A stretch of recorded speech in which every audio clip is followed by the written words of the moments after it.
Welcome back. So today is another taps off day in Glasgow. It's not ideal weather for me to be working outside, being a fair-skinned Scotsman. So I'm going to work on this little thing. I originally acquired this one for basically scrap money. What I was going to do is I was going to cut the catalytic converter off it and take the battery out it and then scrap the shell. But in driving the thing, it's actually pretty decent, and I think that this would make a nice little family car for someone. So what I'm going to do is I'm going to MOT this thing. So I had a little poke about, and the first thing I noticed that the inner steering arms are pretty worn. There's quite a lot of play in there, so I'm going to put some new steering arms on it today, and I'll document the process. So let's get this jacked up and take the wheel off and see where that takes us. Now the first little problem I've came across is this little screw here. There's supposed to be a little tool you put in and turn it, but that appears to be missing. There's a lot of junk in the car, so it's probably in there somewhere, but I'm not going to waste any time looking for it. Well, the easy way to get these off, get a pair of long nose pliers, stick them in like that, and get a pair of mole grips, put them across the two blades of the plier, and you'll be able to twist that and get that off. If I can't find a tool, I might just replace these with like a 13mm bolt or something like that, but you know, if you don't have a tool, you can get a pair of pliers like this and a pair of mole grips. Something a bit like that. Yeah, I need my two hands for that, but you see what I'm trying to do here, so I'm just going to twist this round and turn that nut.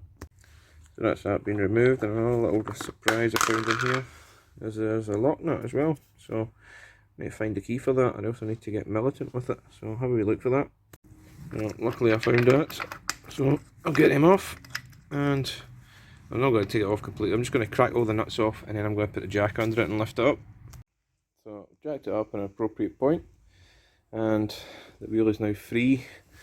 I've turned the wheel full lock to the right because I'm on the passenger side or the near side, and the reason for that is the steering arm that I'm going to be working on is in there, so I want it fully extended. So that's why I'm turning it this way, and to do the opposite side I'll turn it the opposite way. So I'm just going to buzz these wheels off and have a look and see what he's done. Now that the wheels have been removed, we can see what we're about to do. This here is the track rod ends, and this in here is a steering arm or a tie rod or a track rod or whatever. Lots of different names for the same part, but I usually refer to them as a steering arm. This track rod doesn't look too old, to be fair, but I bought new ones anyway because it just makes it a lot less faffing about. There's a little nut here, a little pinch nut. I'm going to try and back that off a little bit and allow me to separate it. If I can separate it, it means I can slide this rubber boot over, but I'm not too worried about it. So if I can't get that, I'm just going to take the whole arm as it is and just get a grinder and just cut that to remove that rubber piece. I need to reuse that. So what I'm going to do is get a wire brush, give it a wee clean up here, a little clean up on this nut, and see if I can get them removed. So clean them up, sprayed some WD-40, and I'm going to attempt to try and get this nut off.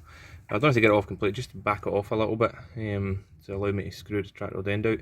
What I normally do with these type of things, you can put pressure on it and stuff like that and hope that it goes, but I find shocking them is the best way of doing it. So if you put your spanner in like that, I do need two hands for this, but if you put one hand in the spanner and put a bit of pressure on the direction you want it to turn, and you get your mallet and you start hitting the spanner, what you're effectively doing is turning your spanner into an impact gun. So if you do that, give it a few decent whacks and hopefully it cracks off, and you just need to let a turn, like even half a turn, because that's all you need to get this off. There we go, 3 little hits with the mallet and she's free. So that saved me getting a grinder out and cutting this side. So now that I'm happy with that, I'm going to take the track rod end out here. I think it's a 15. I'll have a look at that in a second. And it is in fact a 16 on this one. So I'm just going to use the buzz gun and get this off. Now that track rod end bolt has been backed off, I just put it back on a couple of threads. I'm going to just destroy this one, but you could just hit it on the top.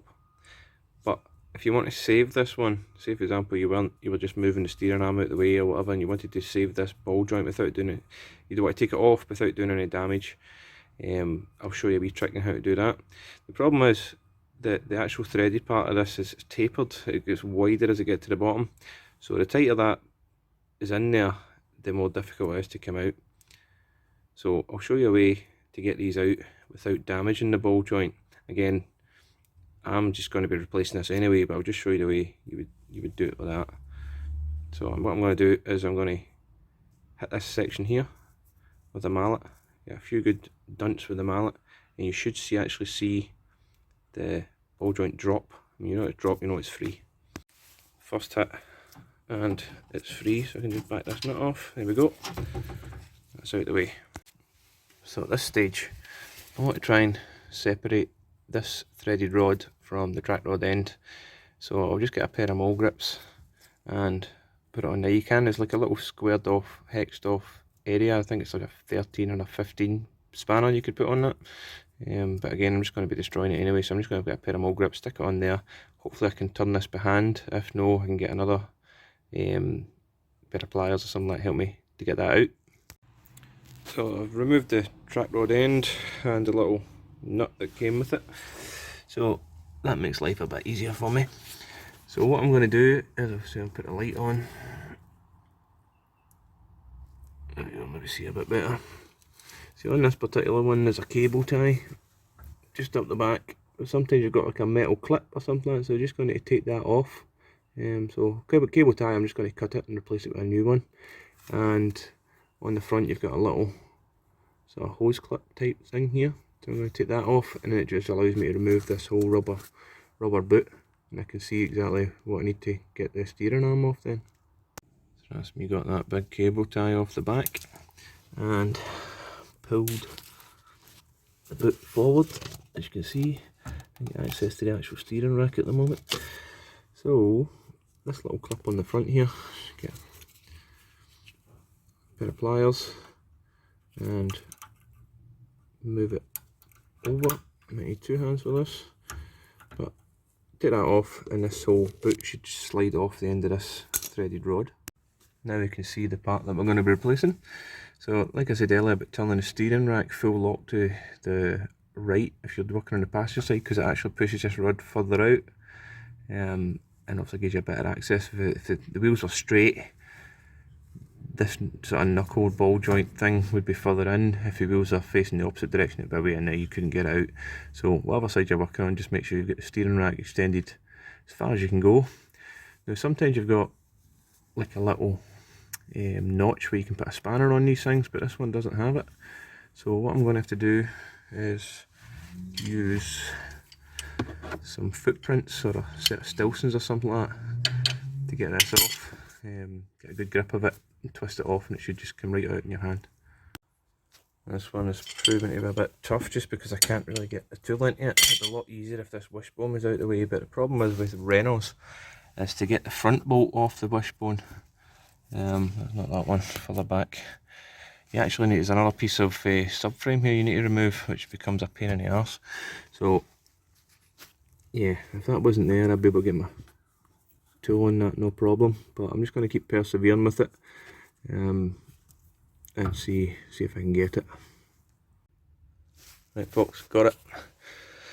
So got my footprints in there.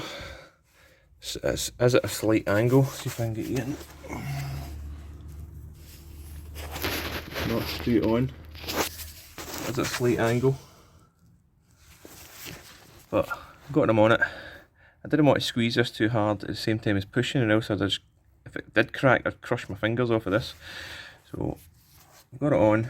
I've got a pair of mole grips, clamped that down really tight, and then got my hammer, hit that a few times, and that was enough to crack it off. So let's unscrew that and get it removed. Now that's been removed, I can eye it up to before I even take the new one out of the packet. Main thing I'm looking for is length. So there will be subtle differences between each manufacturer, but as long as it's just about the same, then I'm quite happy with that. And I've noticed a little plastic bush on the back here. I'll need to remove that and transfer it over. The track rod ends, so these track rods, tie rods, steering arms are kind of universal. It doesn't matter which side you put these on because they're basically the same on both sides. But the track rod ends are sided, as you can see there's a curve on this one. So just make sure you're using the correct one. Maybe I'll see it because of the packet, but I'm happy that that's the right one, so I can open the packet and start putting this back together. So I've transferred that little bush thing along, so all left to do with this really is just put it back in and tighten it up. And to tighten it up, I'm going to use a similar method as I did to remove this nut, because again there's no sort of flat edge on there where you can actually get any tools on it. So I'm just going to do the same thing. There will be a torque setting like every bolt on every car, but as tight as you can get it. I just did exactly the same thing to get that back on. So clamp that up really tight, give us a couple of whacks with the hammer. I'm confident that that's tight enough, it's not going to go anywhere. So I just want to remove this nut so that I can slide this boot back on. And what I'm going to do is put a cable tie around this back end, and that little metal clip that I took off earlier goes back on the front. So that's that rubber boot back on. I've put this nut back on all the way right to the very end, and I'm going to just screw the track rod end in there. Don't worry about the tracking, the wheel alignment at this moment in time. I'll fix that at the end. I'll show you a sort of cheap and nasty way of getting your wheels aligned, but we need to put this back together, screw it back in and put it through the hole here.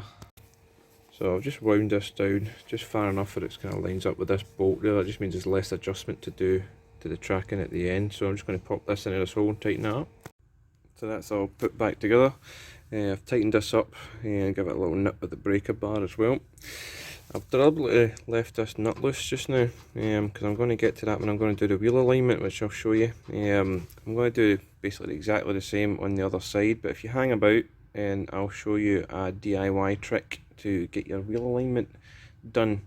It won't be 100% accurate, but it will certainly be good enough to run the vehicle and take it to somewhere to get it done properly with the lasers.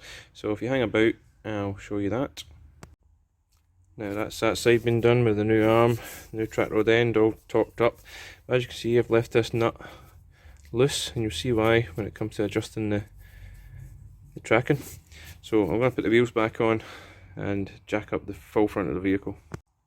Now the wheels are back on, and I'm just going to show you basically what I'm going to be doing. If you look, there's the old one, so there's the track rod end, there's a tie rod, track rod, and a steering arm, whatever you might call it. So if you look at the threads here, right, that dictates the length from the hub here to the steering rack. So what happens if you turn this screw, if you tighten it inwards, it reduces the gap between here and here.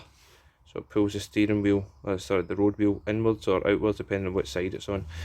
So with that premise, you'll always have like a hexed area on the steering arm.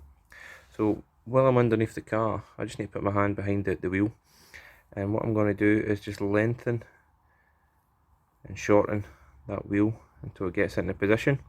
Once I've got it all lined up where I want it, I just tighten off this nut, and that holds it and locks it in that position. So that's how it works. So now I'll show you how to do it on a car. So as you can see, string line. And what I've done is I've just looped that round the exhaust underneath there. So what you're looking for is you want the string line to be right across the centre of the tyre, and crucially you want it to be touching here, touching here. So touching at 2 points on that rear wheel, nice straight line, and again right through the centre of the wheel. So again, I've just looped around at the back, the exhaust at the back of the car, and at the front of the car I've just tied it up to, you know, an axle for a ramp that I've got sitting there. So if you look at the front wheel, you'll notice that this side is touching, but this side isn't. You see that? So what I've got to do, if the back bit isn't touching, what I've got to do is get that steering arm in there. I can just get you a picture of it. So I just need to lengthen that arm until it touches here. So I want it to be touching at both sides. Once it's there, I can lock it in place, and that's basically how you get a quick and nasty alignment. Now, people probably will send me death threats through social media for doing it this way, but this is what you would have to do if you did a track rod end or steering arms or any mess about the steering in general. It's not going to give you toe in, toe out and any other geometry that the vehicle ideally should have, but it will get the car driving in a straight line. Well, crucially, first things first, actually, I meant to say, before you start adjusting the wheels, get the steering wheel in the straight on position, and hopefully just make sure that it stays there. Don't worry about the dash, that's another job that I'm doing. So the steering wheel is locked in the straight position. I've got it lined up over the centre of that rear wheel, over the centre of this one, and all I've got to do is adjust the length of the arm until it touches here and then lock it in place. So I'll do exactly the same on both sides, and that's how you do the steering wheel alignment on any vehicle pretty much. So that's me made those little adjustments, so touch in there and touch in there, so I'm pretty happy with that. I will get it done properly. I do have tracking gauges, but I just wanted to show you this way so that you can do it at home. So I'm going to do the same at the other side and take it for a test run. Hopefully it drives nice and straight. That's it all buttoned up, and I took it for a test drive. Everything seemed straight enough, so yeah, I'm happy with that just now. That's how you change the tie rods, track rods, steering arms and track rod ends on a Renault Scenic. So now I need to turn my attention to this dash problem, but that's for another day. Right, thanks for watching. If you haven't already, please subscribe, and I'll see you in the next one.